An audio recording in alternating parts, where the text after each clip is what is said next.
అందరికీ పూర్ణాలు ఎలా చేసుకోవాలో చూద్దామా. ముందుగా 1 కప్ మినపగుళ్ళు, 1 కప్ బియ్యాన్ని వేసేసుకొని 5-6 గంటల పాటు నానబెట్టేసుకోవాలి. అలాగే ఒక కుక్కర్లో 1 కప్ శనగపప్పు వేసుకొని 4 కప్పుల వాటర్ పోసుకొని చక్కగా మనం 5-6 విజిల్ వచ్చే వరకు ఉడికించేసుకోవాలి.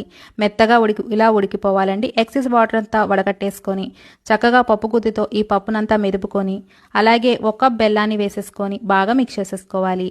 స్టవ్ వెలిగించి స్టవ్ మీద పెట్టేసుకొని బాగా దగ్గర పడే వరకు బాగా మిక్స్ చేసేసుకున్నాక ఫైనల్గా ఇలాచీ పౌడర్ వేసేసుకొని వేరొక బౌల్లోకి ట్రాన్స్ఫర్ చేసుకోవాలి. అలాగే నానిన పప్పులో మిక్సీ జార్లోకి ట్రాన్స్ఫర్ చేసుకొని 1/4 కప్ దాకా అటుకులు వేసేసుకొని సాఫ్ట్గా గ్రైండ్ చేసుకోవాలి. అలాగే పూర్ణాలంతా ఆరిపోయాక చక్కగా బౌల్స్ చేసేసుకొని మనం పిండిలో సాల్ట్ కలిపేసుకొని పూర్ణం ఒక్కొక్కటి చుట్టూతా ఇలా మిక్స్ చేసేసుకుంటూ చక్కగా మనం ఆయిల్లోకి స్లోగా వదులుకుంటే చక్కగా మనకి మంచి గోల్డ్ కలర్ వచ్చేదాకా ఫ్రై చేసుకుంటే పూర్ణాలు రెడీ అయిపోతున్నాయి. లైక్ చేసి సబ్స్క్రైబ్ చేయండి.